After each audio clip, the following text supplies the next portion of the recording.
এই নির্বাচনের মধ্য দিয়ে আগামীর বাংলাদেশ কেমন হবে তা নির্ধারিত হবে।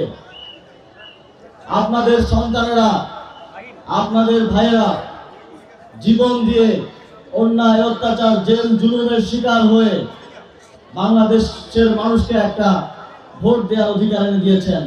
যদি এই ভোটাধিকার যদি আগামী দিনেও বাংলাদেশে বলবৎ রাখতে চান, যদি আপনারা চান আগামী দিনে আবারও ভোটের জন্য কোনো সন্তানকে জীবন দিতে হবে না, আগামী দিনে আবারও আপনাকে আমাকে জেল জুলুমের শিকার হতে হবে না, তাহলে এই নির্বাচনে সঠিক নেতৃত্ব বাছাই করতে হবে।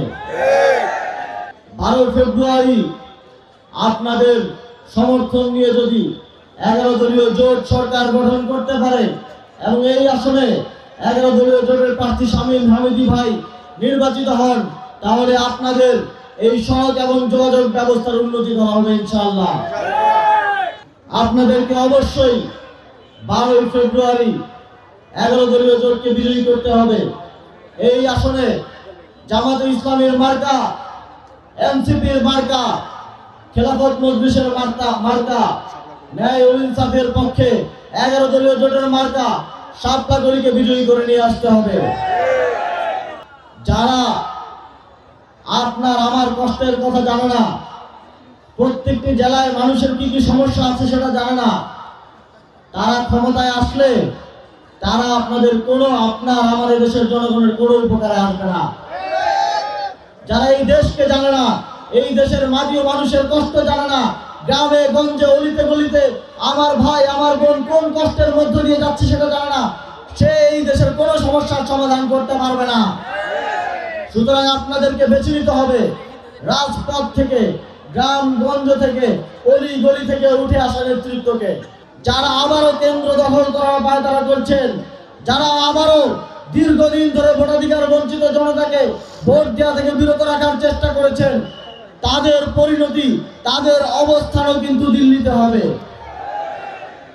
12 তারিখ শুধু ভোট দেওয়াই আপনাদের দায়িত্ব না, 12 তারিখ আপনার প্রতিবেশী, আপনার এলাকার যেই মানুষ, আপনার কেন্দ্রের যারা ভোট দিতে আসবেন, ফজরের পর থেকে ফলাফল ঘোষণা পর্যন্ত তার ভোট তিনি যেন সুষ্ঠুভাবে দিয়ে বাড়িতে ফিরে যেতে পারেন, সেটা নিশ্চিত করার জন্য আমাদেরকে হাজির থাকতে হবে।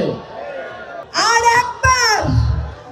একবার যদি কোনো বোনের গায়ে হাত তুলতে আসেন, কোনো ভাইয়ের গায়ে হাত তুলতে আসেন, তাহলে সেই হাতকে কিভাবে প্রতিহত করতে হয় সেটা আমার বোনরা দেখিয়ে দেবে ইনশাআল্লাহ, আমার ভাইরা দেখিয়ে দেবে ইনশাআল্লাহ। কোনো চান্দাবাজকে আর ক্ষমতায় আসতে দেওয়া যাবে না। রাস্তার অলিতে গলিতে যারা গুন্ডামি মাস্তানি করে তাদেরকে আর ক্ষমতায় আসতে দেওয়া যাবে না। যারা নারীর গায়ে হাত তুলে তাদেরকে আর ক্ষমতায় আসতে দেওয়া যাবে না। ভোট কাটার যদি কেউ চিন্তা করে, ভোট কাটার যদি কেউ চিন্তা করে, কি দিয়ে শাসন করেন বাচ্চাদেরকে? বেলুন দিয়ে না? বেলুন দিয়ে শাসন করেন না?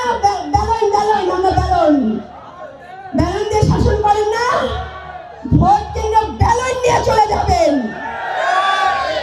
সন্ত্রাসী চাঁদাবাজকে আমাদের মায়েরা বেলুন, খুন্তি, ডাল ভর্তি দিয়ে শিক্ষা দিয়ে দেবে ইনশাআল্লাহ।